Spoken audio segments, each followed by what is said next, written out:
Eruptog po mga kapatid. Kumalma na ba yung ating mga heart? Mga pagsabog. Kalmado na ba?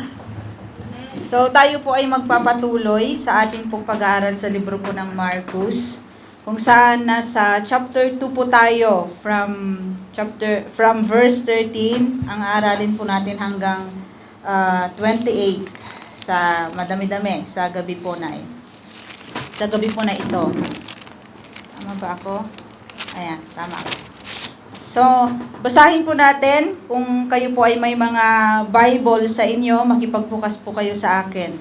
Sabi dito, muling pumunta si Jesus sa baybayin ng lawa ng Galilea. Sinundan siya roon ng napakaraming tao at sila ay kanyang tinuruan.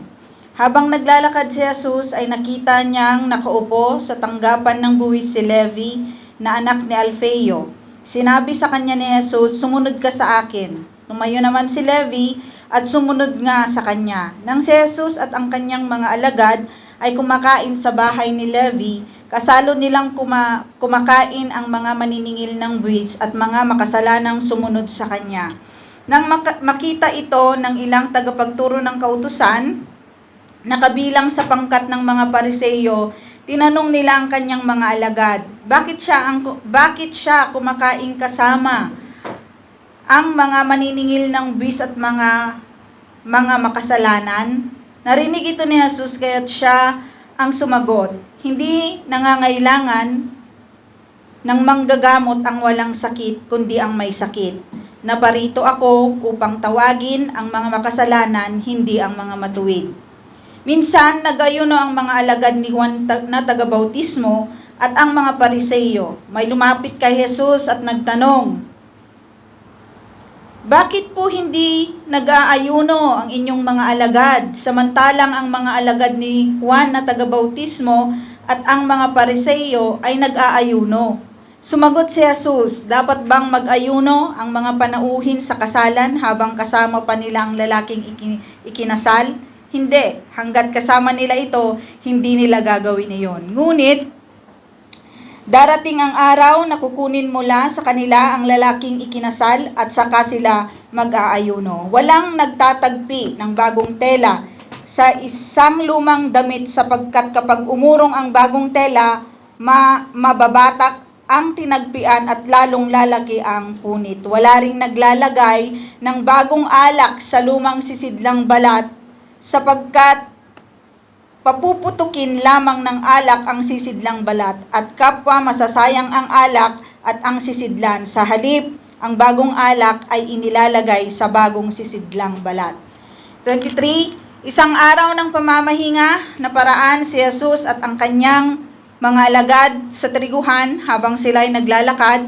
Ang mga alagad ay pumipitas ng trigo. Sinabi ng mga Pariseyo kay Jesus, tingnan mo ang mga ginagawa ng iyong mga alagad. Mahigpit iyang ipinagbabawal ng kautusan sa araw ng pamamahinga. Sinagot naman sila ni Jesus, hindi ba ninyo nababasa ang ginawa ni David noong panahong si Abiatar ang pinakamunong pare? Nang si David at ang kanyang mga kasamay magutom at walang makain, pumasok siya sa bahay ng Diyos at kumain ng tinapay na handog sa Diyos. Binigyan pa niya ang kanyang mga kasamahan. Ayon sa kautusan, ang mga pari lamang ang may karapatang kumain niyon. Sinabi rin ni Jesus, itinakda ang araw ng pamamahinga para sa tao, hindi nilikha ang tao para sa araw ng pamamahinga. Ang anak ng tao ay Panginoon, maging ng araw ng pamamahinga. Let us pray. Heavenly Father, the Holy One, we worship you, God. Thank you so much for your word tonight, O Lord. We entrusted to you all these things, O God. May you bless, Panginoon, me who will going to use, Panginoon, as the preacher tonight. May you open the heart, each and every one, the hearer, to your word tonight, O God. Nanawa ay pumasok sa kaibutan na ng amin pong mga puso. Makita namin ang nais ninyo pong ipakita sa pamamagitan ng mga mensahe po na ito sa pamamagitan ng mga salita na ito, Panginoon. Palakasin mo, Panginoon, ang bawat isa po sa amin. Nawa ang mga salitang ito ay magbigay ng encouragement sa amin na magpatuloy, maging malakas sa amin pong pananampalataya. Manguna ka, Banal na Espiritu, sa aming buhay sa gabing ito. In Jesus' name, Amen.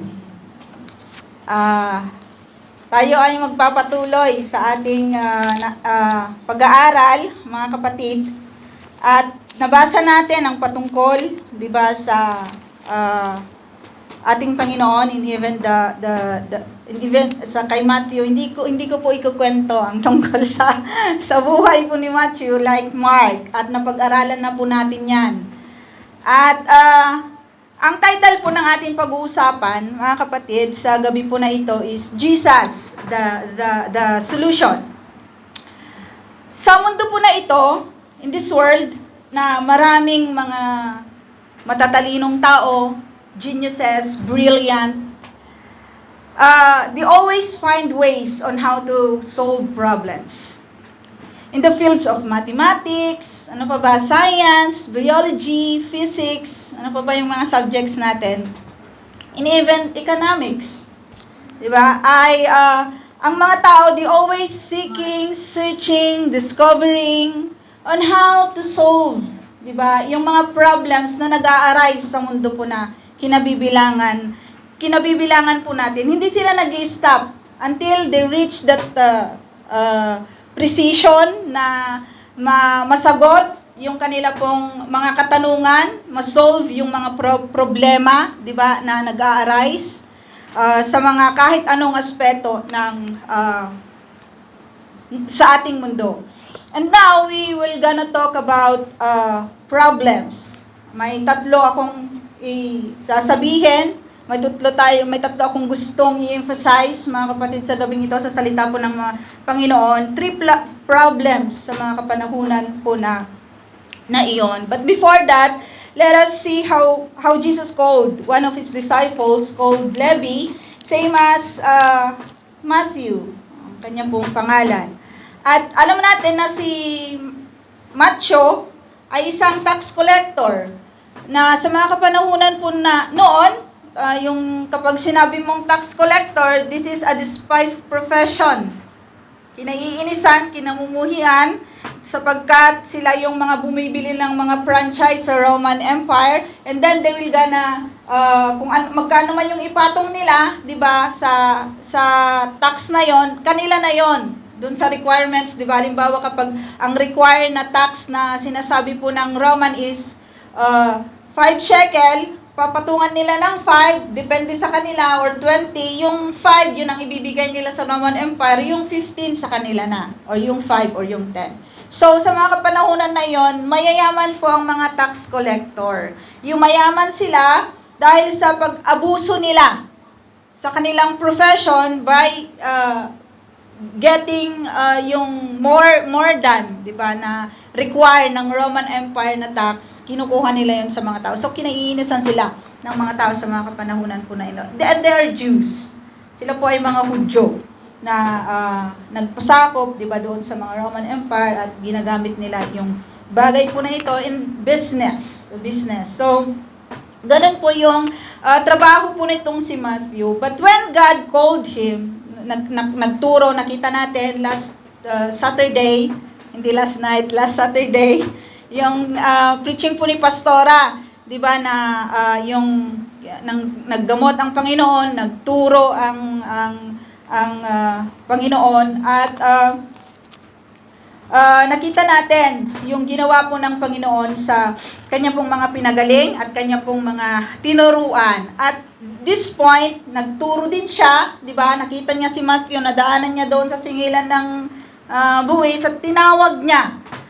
And the good thing, Matthew, when Jesus called Matthew, nag-respond siya kaagad. Immediate yung kanyang respond, hindi yung, alika, pumunta ka dito, get up. Hindi yung, wait lang muna, may 10 pa akong sisingilin na magbabayad sa akin kasi sayang naman. Hindi niya sinayang yung moment na yon when Jesus called him, hindi po niya sinayang. He got up immediately and followed Jesus. At hindi lang po yun yung ginawa niya, yung simpleng simpleng pag-respond ni Matthew, pagpapakita niya ng gusto niya, ina-acknowledge niya na siya ay makasalanan, he needs forgiveness sa mga kapanahunan po na yon. That's why he get up immediately and follow Christ. And that's not all, mga kapatid. He gives honor to this man, to this Jesus, named Jesus, by inviting him, 'di ba, sa kanya pong tahanan, at nag-dine sila doon, kumain po sila doon, naki-associate. Jesus is willingly associate to these people, to these tax collectors na dinidespise because of their profession, kasi in-explain natin kanina kung sino ba naman ang di maiinis, sino ba naman ang hindi magdi-despise, 'di ba? Doon sa way ng kanila pong gawain. Nagnanakaw sila, hinuhututan nila yung mga tao sa mga kapanahunan po na iyon. But Jesus is willingly associate to these people, to these tax collectors, even sinners na sumunod po sa kanila according to what we've read, 'di ba? Sa kanina yung aking pong binasa at inyo pong napakinggan. At sumama sila at nakipag-dine itong si Jesus, inoffer niya yung bahay niya, at na-offend yung ginawa ni Jesus by associating to these people, na-offend yung mga scribes and Pharisees, 'di ba? Yung sa ginawa. And then the first question and the first problem na nag-arise, 'di ba, is that why does he eat with tax collectors and the sinners? Why? Yun yung problema ngayon. Bakit siya nakikisalamuha? Bakit siya nakiki-associate with these people, 'di ba, na makasalanan? And God's solution is that Jesus incited a word that it says, it is not the healthy who need a doctor, but the sick. I have not come to call the righteous, but sinners. May problema, bakit ka nakikisalamuha? Bakit ka nakiki-associate for those people? And then Jesus said, it's not the healthy. I didn't come to the healthy people. I did not come to the righteous people, but the sinners, di ba, and the sick. So yung solution po ng Lord, Jesus wanted to emphasize na the people needs to recognize, mga kapatid, the recognition to those who are in need. To those who are in need, those who are sinners, those who are sick, na nakita natin na pinagaling, di ba, ng atin pong Panginoon, na nagre-require po sila ng attention, care, and guidance sa mga kapanahunan po na iyon. And Jesus is addressing to those people na need help, who is in need, yung mga mahihina na mga tao, those who are who wanted to address those who are need in help, those who wanted to recognize, di ba, yung ina-acknowledge nila yung kanilang kahinaan, ina-acknowledge nila yung kanilang mga kasalanan, yung kanilang struggle sa buhay, like Matthew and the tax collectors and all the sinners that follow Jesus. And Jesus is offering a perfect solution to these people. He is offering compassion, He is offering support, healing, for those who seek it, sabi dito, and rather, yung hindi siya nakafocus doon sa mga self-righteous, kagaya po ng mga Pharisees and Sadducees and Pharisees. At nakita po natin that God really wanted, di ba, to show His compassion. That's why He nakiki-associate siya, He is willing to come, to dine, di ba, doon po sa mga tao po na ito. At problema kasi na-offend yung mga Pharisees and Sadducees and even the scribes sa mga kapanahunan po na iyon. Sa atin, mga kapatid, as a reminder na mga mananampalataya, we Christians are not called to associate, di ba, with the world. Hindi tayo natawag para makisalamuha sa mundong ito at gawin yung mga ginagawa ng mga makasalanan, but rather, mga kapatid, to minister. To minister to these sinners, to minister to these people, to give people the compassion as Jesus did, di ba, sa mga kapanahunan po ni Matthew, nung tinawag po niya si Matthew. Sa atin, is a reminder also and an encouragement. Mga kapatid, tayo na mga mananampatla, I always hear and I always read in Facebook, social media, that the church is a hospital. Na ang lahat ng doon ay patient. Kailangan nila, yes, we are patient nung tinanggap po natin ang Lord. We are ill, we are sick, di ba? We are struggling. Pero gusto niyo ba mga kapatid na lagi kayong may sakit? Na lagi-lagi tayong pinapagaling? Palaging may sakit, di ba? Alimbawa, lagi tayong nasa hospital. Gusto niyo po ba yon na laging may sakit tayo na nasa hospital? Ayaw niyo po ba na tayo yung nanggagamot? Ayaw niyo po ba na tayo yung kasangkapan, di ba? Para gumamot, di ba, yung mga may sakit at may mga illnesses. Kasi minsan, lagi-lagi yung sinasabi. So, hindi na lumalago yung isang Kristiyano. Di ba? So, it's a reminder and an encouragement to us. Even Jesus said, sinabi niya to, because the problem arises on that time sa mga kapanahunan po nila na bakit siya nakikisalamuha, di ba, sa mga makasalanan. But Jesus didn't come for the righteous, self-righteous people. Di ba, yung mga tao po na ito na ang tingin nila sa sarili nila ay makasalanan. Those who doesn't acknowledge, di ba, yung kanilang mga kasalanan, those who doesn't acknowledge their struggles sa buhay. Hindi po yun nais ng Lord, di ba, na napuntahan. Pero yung nag-acknowledge kasi mga kapatid ng kahinaan niya, yun na may sakit siya, yun po yung pinapagaling ng Lord. Yun po yung nire-restore ng Lord, yun po yung pinapatawad po ng Panginoon. At tayo mga kapatid, as we grow sa atin pong pananampalataya, tayong mga mananampalataya, as we grow mga kapatid, we don't want to be patient all the time. Pero maging kasangkapan, di ba, na tutulong, na ibahagi ang salita ng Lord to minister to these people with compassion by the grace of God. At ang katanungan, di ba, na sumunod, ang problema na sumunod is that, how is it John, disciples, and the disciples of the Pharisees are fasting, but yours are not? Diba? But yours are not. Bakit sila nagpa-fasting sila? So there's another questions. There's another problem to these people sa mga kapanahunan. Si John the Baptist, di ba? Siya po ay alam natin na kinikilala siya bilang propeta. Na-explain natin yung patungkol po sa kanya sa unang kabanata, di ba, ng Mark. At ang problema nila ngayon naman ay yung pag-fasting. Sa mga kapanahunan po nila, yung mga alagad ni Juan Bautista and even the Pharisees, nagfa-fast sila twice a week. Nagfa-fasting sila twice a week. Kaya, ang in-illustrate, ang solution ng Lord to this point na nag-question sila patungkol po sa fasting is that, yung illustration niya, mga kapatid, is the wedding. Kasi yung wedding, 1 week yun na ginagawa. So, if it's a wedding, it's a joyful celebration.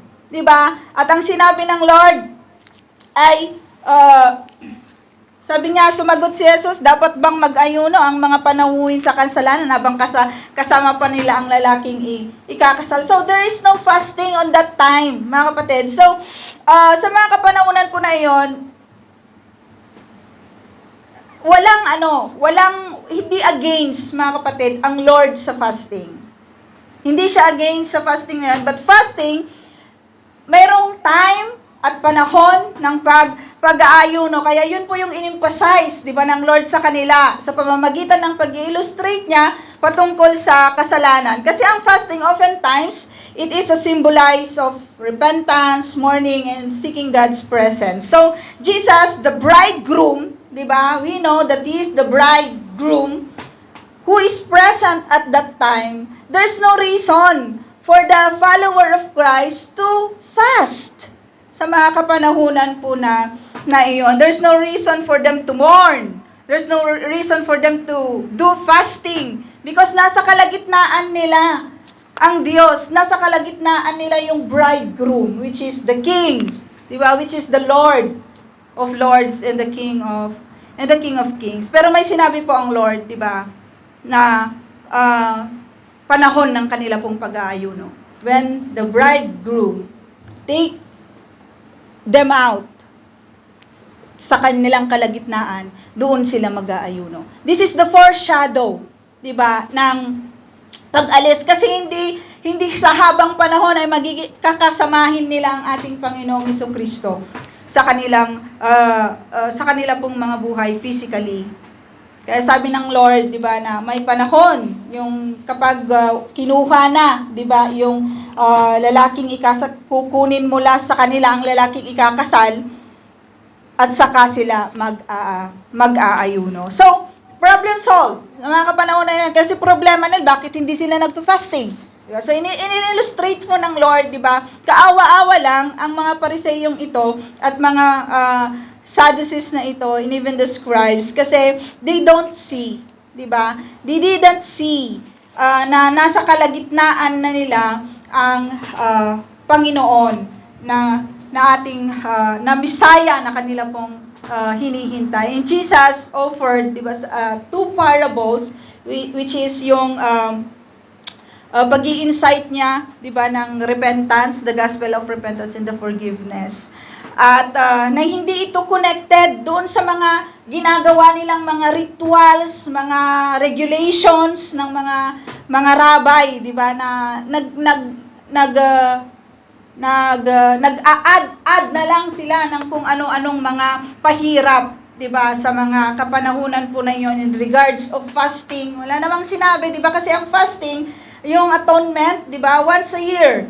'Yun ang nasa Bible. Pero yung mga rabbi na ito, sige, twice a week. Na may provision kapag may ikakasal. Kasi joyful celebration 'yon. Diba? So, illustrate po ng Lord yung bagay po na yun. And God illustrate also, diba, yung dalawang ilustrasyon patungkol sa garment. Same as the wineskin na hindi po pwedeng yung bagong ipapatch mo doon sa luma kasi lalala yung butas. At it is very clear, even the wineskin, ito ay sasabog kung i-add mo doon yung bagong wine. It's very clear message to these Pharisees, but they didn't, their eyes, their ears are close to the message of the Lord Jesus Christ. Mga kapatid, it is a reminder, and it is a reminder to us na we cannot we cannot receive Christ We cannot receive Christ kung hindi pa talaga nabago yung atin pong buhay. We cannot put, 'di ba, yung Christ na ito, the new wine, if there's still wine in there of the old structure of ourselves, we will gonna burst out. At masasayang lang yung wine, 'di ba? Kasi masasayang lang yung wine na iyon na pupunta sa atin na galing po kay Kristo. At ang gusto kong i-encourage sa ating lahat, mga kapatid, I wanted you to be encouraged na hindi ko sinasabi na perpekto yung paglakad natin. Pero meron sanang pagbabago. 'Di ba? Mayroong makitang pagbabago sa buhay natin as we grow in our spiritual life, as we go on to this life, mga kapatid. Nawa yung maturity natin as a Christian, mga kapatid, will no longer the old self. May mga pagkakataon, di ba, na pumapasok yung mga old self natin.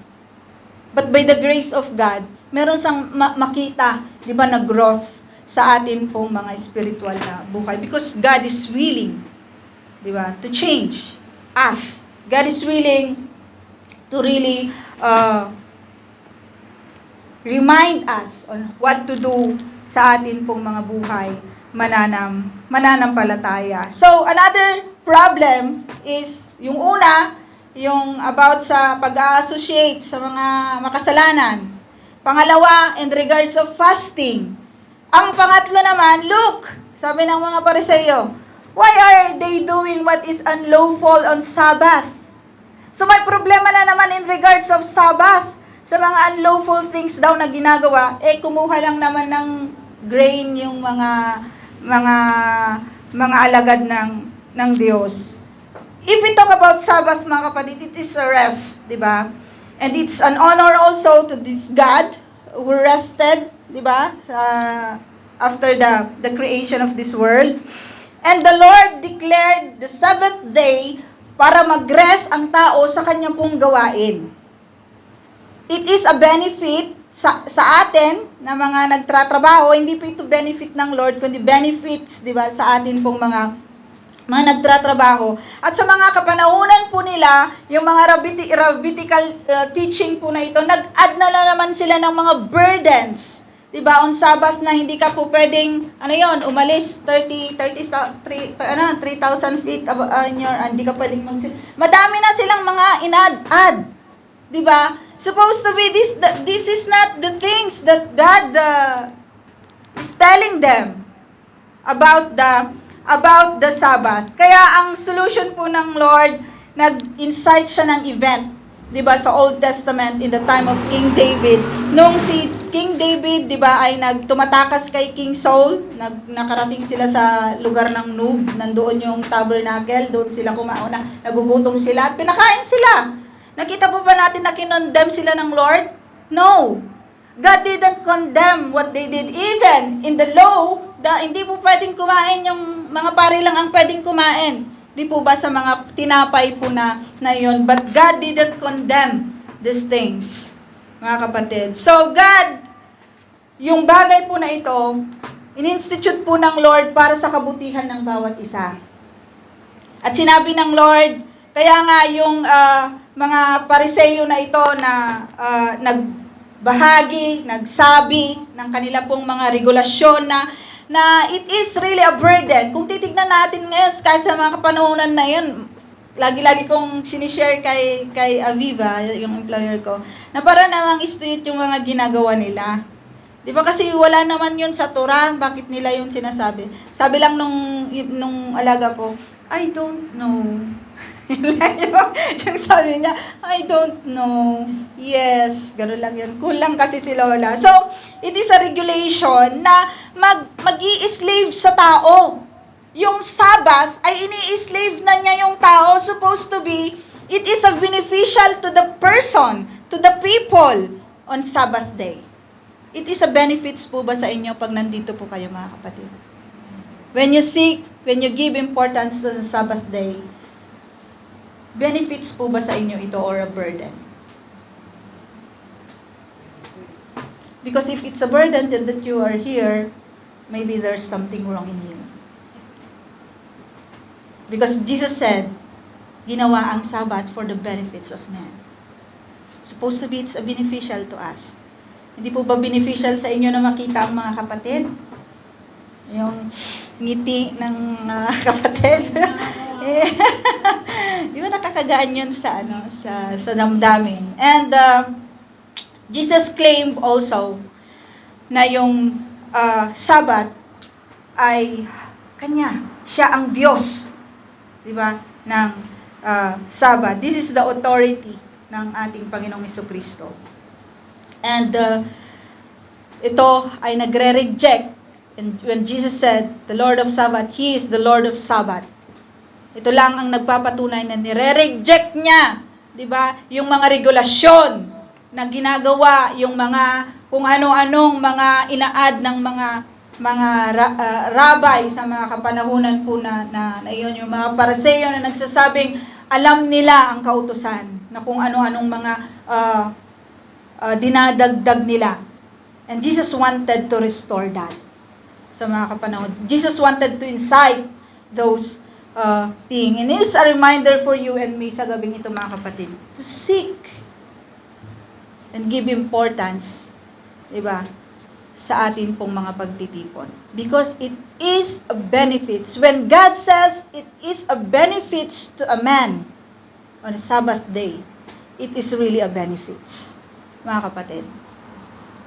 Kasi kung hindi sinabi ng Diyos na benefits, na bakit pa tayo nandito? Ano ang benefits, mga kapatid, ng Sabbath? Para magpahinga ka. Lagi-lagi tayong nagre-reklamo sa ating mga trabaho. Ganito si Ima, ganito siya, ganito mga anak ng mga anak. Pero kapag nandito ka, you burst out those things. It is a beneficial for you emotionally. Right? Hindi po ba tama? Beneficial yun kasi nailalabas mo eh. O kung masyado ka namang masaya sa kay Lola, you burst out with joy. And you can share your joy, and it is beneficial to other people. Mga kapatid. And when you are here, when you hear the Word of God, when you are weak and ill, whatever, and you hear the Word of God, it is to encourage you, mga kapatid. It is to encourage each and everyone, even those who are not here, na nanonood po sa atin pong pagtitipon. I encourage you na pahalagahan po natin ang araw ng pagtitipon because God said, it is a beneficial to a man. Yung Sabbath. Kaya tayo po ay magtipon. Mga kapatid, magtipon ang bawat isa sa atin. Yun yung mga problema na nag-arise sa mga kapanahunan po ng atin pong Panginoong Jesucristo. And those problems that arises those times, there's no solution for them. But Jesus has. Those problems, walang solusyon para sa kanila yung mga problema because how? Why? Bakit? Why? Bakit abay? Yun ang tanong lagi sa amin ng mga bata.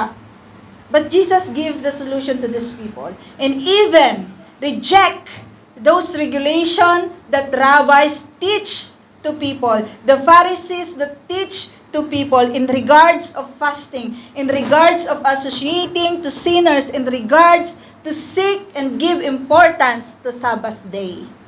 Mga kapatid. Kaya sa ating mga mananampalataya, mga kapatid, the question is, do you have problems? Do you have struggles tonight? Maybe there is. Yes, there is. Kasi gumanon tayong lahat.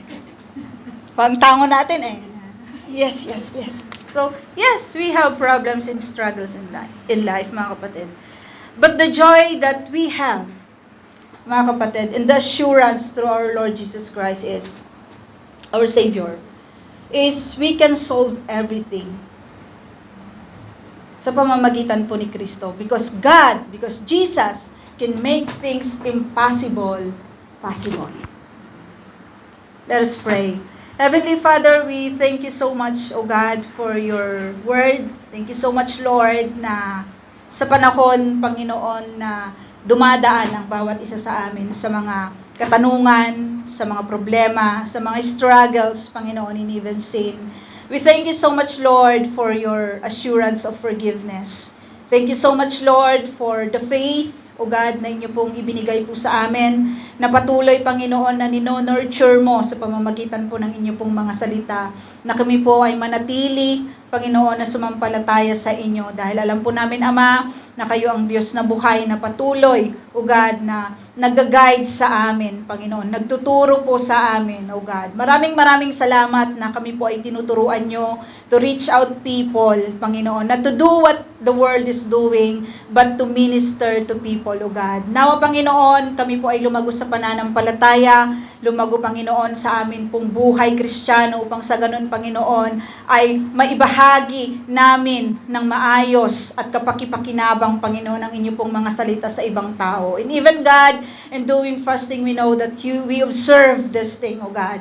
We observe this thing until you come, Panginoon. At maraming salamat na tinuturuan mo kami in regards, Panginoon, sa bagay po na ito. And even give importance, Panginoon, sa amin pong pagtitipon. Nawa turuan mo kami na pahalagahan ang mga bagay po na ito. Bigyan kami, Panginoon, ng lakas, ng boldness, Panginoon, na talagang tumayo at mag-stand, Panginoon, sa inyo pong mga salita. Sa mga struggles namin sa buhay, dalangin namin na tulungan mo po kami, Panginoon, nawa ang inyo pong banal na Espiritu, ang siyang tunay na kumilos at magpaalala ng inyo pong mga salita. Maging bold kami lagi, Panginoon, na tumayo, Panginoon, sa anumang circumstances, Panginoon, ng aming pong buhay. Sino man ang aming mga kaharap, Panginoon, anuman yung mga naririnig namin, Panginoon, anuman yung mga nakikita namin, nawa, Panginoon, sa inyo pong mga salita, kami laging manangan. Maraming salamat. Ito po ang aming dalangin sa matamis na pangalan ni Jesus. Amen.